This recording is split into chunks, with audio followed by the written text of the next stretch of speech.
Cuando llegué al fin de semana alfa, inmediatamente quise irme. Pasé gran parte del tiempo evitando a todo aquel que remotamente pareciera un líder y seguía. En el salón donde se hizo había una puerta trasera y constantemente salía por esa puerta para fumar un cigarro. Yo ni siquiera fumo, solo tenía que salir por un cigarro. Todo me parecía muy extraño y desconocido. En realidad no quería estar ahí. Sí, esa fue mi reacción inmediata. Eludir líderes, fumar cigarros, eludir personas. Mi líder era muy alto, era muy amable y sigue siendo un buen amigo mío, pero en ese entonces no lo conocía. En la tarde del sábado se me acercó y dijo, ¿puedo orar por ti? Y le dije, no. Y él dijo, de acuerdo. Eso fue todo. Yo me resistía a él y a todo lo que tuviera que ver con él y al siguiente día tengo que darle crédito por su perseverancia porque se volvió a acercar a mí y dijo con un gesto muy sincero, muy similar, ¿puedo orar por ti? Y le dije, si con eso me dejas en paz, sí puedes orar por mí. La primera palabra que dijo Señor, así, inclinó la cabeza. Estaba claro que había desayunado arenque porque me llegó este olor a pescado. Eso fue un mal inicio. Dijo, Señor, por favor bendice a Charlie con tu Espíritu Santo, y al hacerlo no quería cerrar los ojos porque quería estar al tanto de lo que ocurría. Entonces estuve observándolo y mientras lo veía orando vi su manzana de Adán. Tenía los ojos cerrados y solo miraba que subía y bajaba. Eso se volvió mi fijación. Y luego, cuando me cansé de verla, él seguía orando. Observé el piso y miré el tapete. El tapete era bastante feo. Era de esos tapetes donde imaginaba al consejo parroquial hablando sobre el tapete, las telas, y entonces discutían cuál será el tapete más feo que podemos hallar. Esas eran mis preocupaciones, su manzana de Adán, el tapete y el fuerte olor a pescado. Y yo no estaba al pendiente de ningún Espíritu Santo, de alguna cosa divina, ni nada, excepto de mis pensamientos y mis defensas. Yo, después de escucharlo decir amén, yo dije amén. Amén, es un alivio. Y él sonrió, él tiene este increíble ruido nasal, entonces hizo un suspiro nasal muy profundo. Yo me sentí aliviado porque lo vi complacido. Se acercó a otra persona y yo me quedé con mis pensamientos y tiempo. Aunque verdaderamente sentí una profunda sensación, una sensación extraordinaria de paz. Seguramente eso era porque me sentí aliviado de que no ocurriera nada raro. Tal vez era Dios dándome esa paz, pero de verdad yo sentí paz y tanto fue así que me fui a sentar a la esquina con los brazos cruzados y observé el resto de la sesión con una sonrisa en mi cara. Esa fue mi primera experiencia. Básicamente estuvo llena de ocurrencias para mí raras, pero al final sentí paz.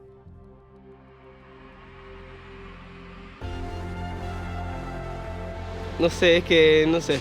No, realmente no sé, nunca me puse a pensar y no, la verdad no sé. El Espíritu Santo es... Uf, no lo sé. La paloma. Es como Jesucristo, ¿no? Es como un ángel milagroso y... No, hasta ahí tanto no. La que embarazó a María. La verdad no sé. ¿No era Jesús? No sé, no tengo idea. Es una guía. Ese que te da buenos consejos en tu cabeza. Para mí, desde lo que conozco, funcionaría como una conciencia. No, es que encima no tengo formación religiosa, entonces no. Creo que es Dios para la gente, ¿no? Pero no sé, no, me mata. Es parte de la Trinidad. No, nunca me han preguntado eso. No lo he pensado más bien.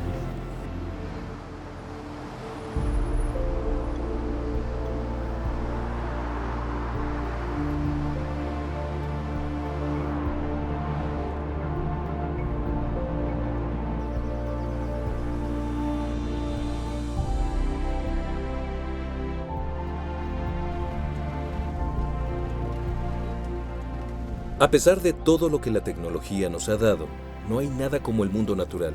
es inspirador, es impresionante, es vivificante. Cuando era pequeño yo no sabía mucho sobre el Espíritu Santo.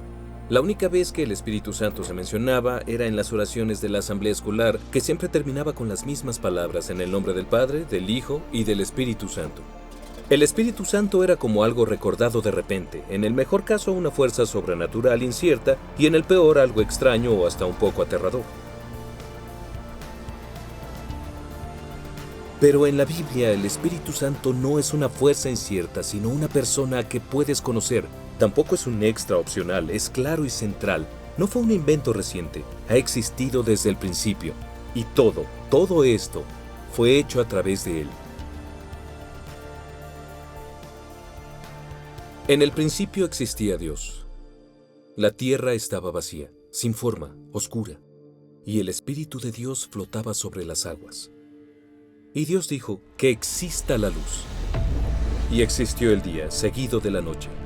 Con cada día aparecía una nueva creación, vastos océanos, el cielo sin fin, la tierra verde floreciendo.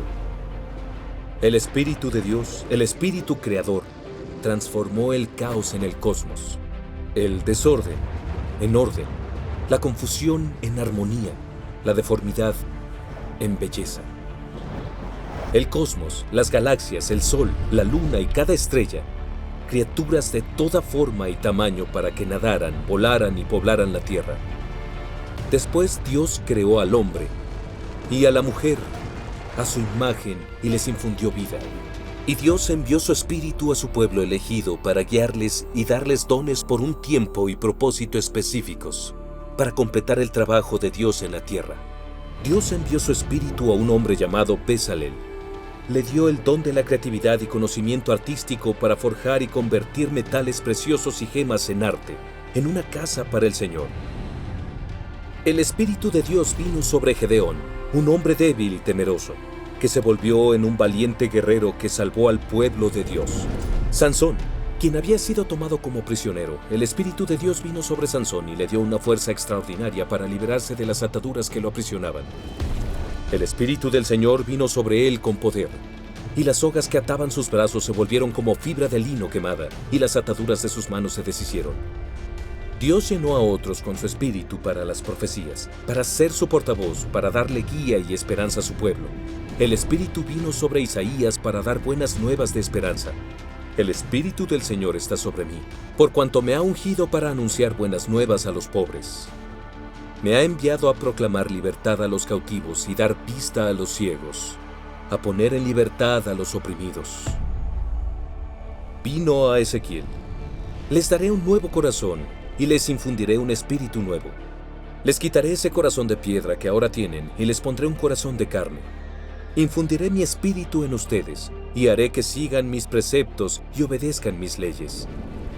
A través del profeta Joel aprendemos para quién es esta promesa y cómo ocurrirá. Derramaré mi espíritu sobre todo el género humano. Los hijos y las hijas de ustedes profetizarán. Tendrán visiones los jóvenes y sueños los ancianos. En esos días derramaré mi espíritu aún sobre los siervos y las siervas. La promesa de Dios es que Él haría algo nuevo. No solo para algunos en particular o por un tiempo fijo y para un propósito específico, sino que sería para todos, para todas las personas sin importar posición, edad, género, etnia, raza. Con el nacimiento de Jesús, fue como si sonara una trompeta, y todos los cercanos al nacimiento de Jesús fueron llenos con el Espíritu Santo. María, la madre de Jesús, Elizabeth, prima de María, Juan el Bautista, y después Jesús en su bautismo. Y el Espíritu Santo bajó sobre él en forma de paloma. Y luego, con el Espíritu Santo sobre él, empezó a enseñar, a sanar a los enfermos, a liberar a los cautivos, a sanar a los abatidos.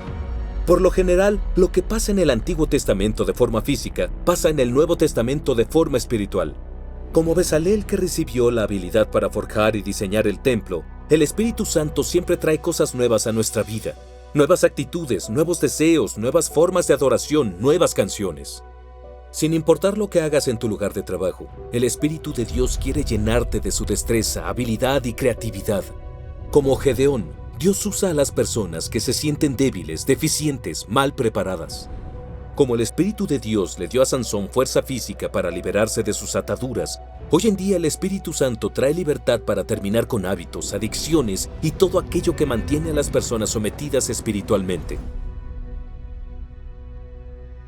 El abogado, el que ayuda, quien da dones, el guía.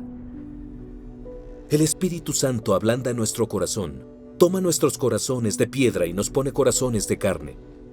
El Espíritu Santo, quien nos ayuda a liberarnos de nuestros malos hábitos, también incita el deseo para amar al prójimo y ayudar a quienes lo necesitan, los pobres, los abatidos, los prisioneros. La experiencia del Espíritu Santo no solo se trata de lo que se siente, también se trata de hacer una diferencia en el mundo. Él puede usarte.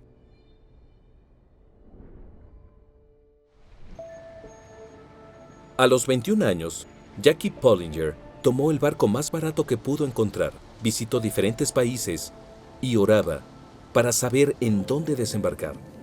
Llegó a Hong Kong en 1966 cuando la revolución cultural empezaba en China y un gran número de refugiados estaban a punto de cruzar la frontera hacia Hong Kong. Más y más personas se apiñaban en un lugar llamado la Ciudad Amurallada, una pequeña área sin leyes y densamente poblada.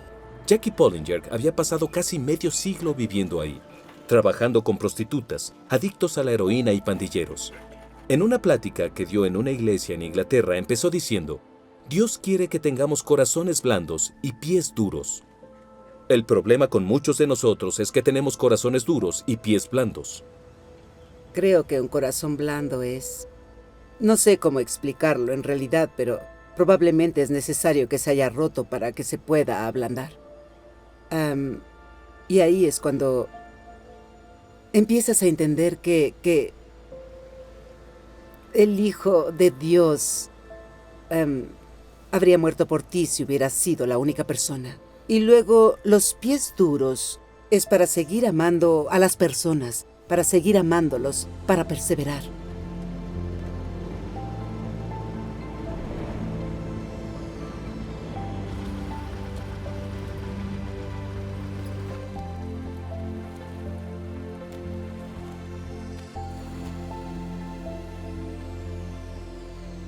A través del profeta Joel, Dios prometió que el Espíritu Santo nunca más sería solo para algunos en particular por un tiempo fijo y para una tarea determinada, sino que sería para todos. Aún así, esta promesa no se realizó por muchos años. Pero con el nacimiento de Jesús vemos un incremento muy notorio en la actividad del Espíritu. Todos los cercanos al nacimiento de Jesús fueron llenos del Espíritu Santo. A María, la madre de Jesús, un ángel le dijo: El Espíritu Santo vendrá sobre ti, y el poder del Altísimo te cubrirá con su sombra. Así que al santo niño que va a nacer lo llamarán Hijo de Dios. Luego está la prima de María, Elizabeth, la madre de Juan Bautista. Tan pronto como Elizabeth oyó el saludo de María, la criatura saltó en su vientre. Entonces Elizabeth fue llena del Espíritu Santo. Juan Bautista fue el primero en relacionar al Espíritu Santo con Jesús. Yo los bautizo a ustedes con agua, les respondió Juan a todos, pero está por llegar uno más poderoso que yo, a quien ni siquiera merezco desatarle la correa de sus sandalias. Él los bautizará con el Espíritu Santo y con fuego. El significado original de la palabra bautizar era inundar, sumergir, zambullir, empapar. Y es lo que el Espíritu Santo quiere hacer, quiere inundarnos, llenarnos. A veces me siento como una esponja seca. Una de esas esponjas de verdad que cuando está muy seca, aun cuando la pones en el agua, al principio no absorbe nada de agua, porque está muy endurecida y rígida por fuera. Pero si dejas esa esponja en el agua, los bordes comienzan a ablandarse. Y cuando los bordes se han ablandado, la esponja puede absorber mucha más agua. La esponja está en el agua, pero el agua también está en la esponja. Y cuando la levantas, el agua literalmente escurre de esta. Así es como debemos ser, llenos del Espíritu Santo. El mismo Jesús fue completamente lleno del Espíritu Santo. Cuando fue bautizado por Juan en el río Jordán, de inmediato el Espíritu Santo bajó sobre él en forma de paloma. En una sinagoga en su pueblo natal, Nazaret, Jesús leyó las palabras de Isaías 61 y las aplicó en sí mismo. El Espíritu del Señor está sobre mí, por cuanto me ha ungido para anunciar buenas nuevas a los pobres. Hoy se cumple esta escritura en presencia de ustedes. En otra ocasión, Jesús fue a una festividad judía llamada la Fiesta de los Tabernáculos. Miles de judíos iban a Jerusalén para celebrar la festividad, para agradecer a Dios por proporcionarles agua el año anterior, y oraban para que hiciera lo mismo el siguiente año. Y ahí, en la fiesta, Jesús predijo la llegada del Espíritu a todas las personas. En el último día, el más solemne de la fiesta, Jesús se puso de pie y exclamó: «Si alguno tiene sed, que venga a mí y beba. De aquel que cree en mí, como dice la Escritura, brotarán ríos de agua viva». Con esto se refería al Espíritu que habrían de recibir más tarde los que creyeran en Él. Hasta ese momento el Espíritu no había sido dado porque Jesús no había sido glorificado todavía. Jesús glorificado significaba que sería crucificado y resucitaría. Estaba diciendo que las promesas de Jeremías, Ezequiel y otros no serían cumplidas en un lugar, sino en una persona, en Él mismo. Después de su muerte y resurrección, mientras comía con sus discípulos, Jesús les dijo: «No se alejen de Jerusalén, sino esperen la promesa del Padre, de la cual les he hablado». Juan bautizó con agua, pero dentro de pocos días ustedes serán bautizados con el Espíritu Santo. Cuando venga el Espíritu Santo sobre ustedes, recibirán poder y serán mis testigos tanto en Jerusalén como en toda Judea y Samaria y hasta los confines de la tierra. Así que esperaron y esperaron. Era como una botella de champaña que se agitaba varias veces y finalmente el día de Pentecostés se destapaba el corcho. De repente vino del cielo un ruido como el de una violenta ráfaga de viento y llenó toda la casa donde estaban reunidos. Se les aparecieron entonces unas lenguas como de fuego que se repartieron y se posaron sobre cada uno de ellos. Todos fueron llenos del Espíritu Santo y comenzaron a hablar en diferentes lenguas según el Espíritu Santo les concedía expresarse. Estaba pasando algo increíble y sobrenatural. Los demás no sabían cómo explicarlo, así que daban explicaciones comunes como «han tomado vino y están borrachos». Pedro se puso de pie y dijo: «Déjenme explicarles lo que sucede. Estos no están borrachos, apenas son las 9 de la mañana. Es el Espíritu Santo». Esto se profetizó en el Antiguo Testamento, y Pedro cita al profeta Joel: «En los últimos días, dice Dios, derramaré mi espíritu sobre todo el género humano». Y luego dice algo todavía más asombroso. Dice: «Es para ustedes. Arrepiéntanse y bautícense cada uno de ustedes en el nombre de Jesucristo para perdón de sus pecados, y recibirán el don del Espíritu Santo. En efecto, la promesa es para ustedes, para sus hijos, para todos los extranjeros, es decir, para todos aquellos a quienes el Señor nuestro Dios quiera llamar». La promesa del Padre, la promesa de vida, de armonía, de una corona y no cenizas, de creatividad, de novedad, de fuerza, de libertad, de compasión, de unción, de agua viva. El don del Espíritu Santo, que una vez vino sobre alguien en especial, en una época específica, para una tarea particular, es ahora para ti. El Papa Juan Pablo II dijo: «El Espíritu siempre es impresionante cuando interviene, crea nuevos y extraordinarios eventos, cambia radicalmente a las personas y la historia». Cuando era adolescente, recuerdo que fui a una semana cristiana con mi mejor amigo Dave, y cuando llegamos allá, todos estaban divididos en dos grupos según la edad, y queríamos estar en el grupo de los mayores. Era más divertido. Sentados en el césped, hablaban de Dios, citas y chicas, y nosotros sentados adentro, coloreábamos personajes del Antiguo Testamento. Era tan aburrido. En fin, la última tarde no encontraba a Dave por ningún lado, y descubrí que se había escabullido al grupo de los mayores. Ellos habían estado orando para ser llenos del Espíritu Santo, y cuando terminaron su sesión vi que todos salían del lugar riendo, cantando y abrazándose. Estaba claro que había pasado algo increíble y positivo. Yo estaba muy enojado, muy molesto porque me lo había perdido, y para colmo de males, la chica que me gustaba se había negado a tomarme de la mano. Finalmente uno de los estudiantes decidió acercarse a mí. Me preguntó cómo estaba. Siendo inglés, obviamente le dije: «Estoy bien, gracias». Él dijo: «¿Pero puedo orar por ti?» Y le dije: «Sí, de acuerdo». Recuerdo que hizo una oración bastante sencilla. Dijo: «Gracias, Señor, porque amas a Toby. Por favor, llénalo con tu Espíritu Santo, con tu alegría y con tu paz». Casi inmediatamente empecé a sentir esta increíble sensación de amor que llenaba mi cuerpo, el amor de Dios, y entre más esperábamos, más crecía esa sensación de amor y alegría. Tanto así que se iluminó una sonrisa en mi cara y luego empecé a reírme. No puedo describirlo de otra forma más que esta. Sabía por primera vez que Dios me amaba a mí. Y estaba tan feliz, que me levanté y corrí a tirarme a la piscina con la ropa puesta. Yo nací en Hungría en la década de los 80. Era una época en la que el país seguía con un régimen comunista. Lo que esto significaba en términos de fe es que no se podía hablar sobre ello, ni en el lugar de trabajo, ni en la escuela, ni en el hogar. Y yo crecí con la noción de que las personas religiosas eran decepcionantes, ignorantes o quizá no muy inteligentes. En mis 20 y tantos, cuando me mudé a Inglaterra, un domingo una amiga mía me invitó a tomar un café. Todo iba muy bien, pero al final ella dijo, ya me voy a la iglesia, ¿quieres acompañarme? Honestamente no tenía ganas, pero luego pensé, bueno, no tengo otra cosa que hacer. La acompañaré y si es algo muy extraño, me iré.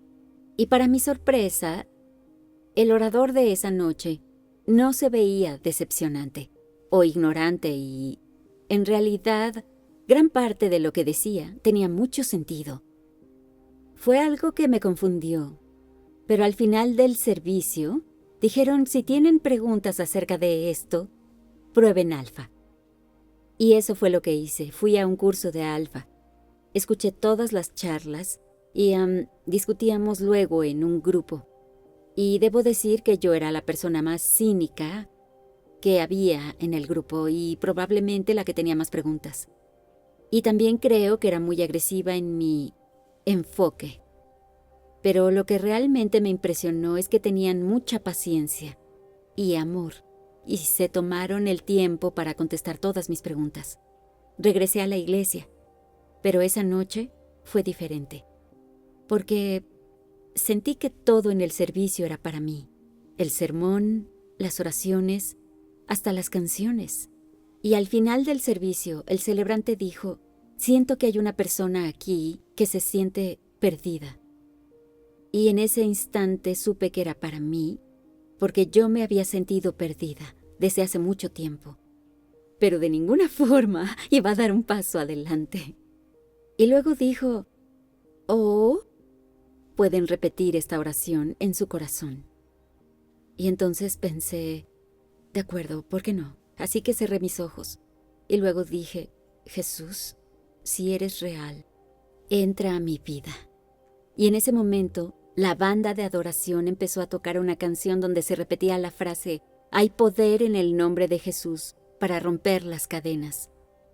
Sentí una fuerte oleada de emociones de inmediato y una sensación de calidez en mi corazón, como cuando un corazón es reparado. Yo nunca lloro en público, pero no podía dejar de sollozar. Y creo que ni siquiera tuve tiempo para sentirme avergonzada. Luego un amigo mío se acercó para orar por mí. Yo no lo sabía entonces, pero lo sé ahora. Lo que pasó es que fui llena del Espíritu Santo. Todas las experiencias son diferentes, pero esta es la impresionante promesa del Padre. El don del Espíritu Santo ya no es para alguien en especial, en una época específica, para una tarea particular. Es para todos.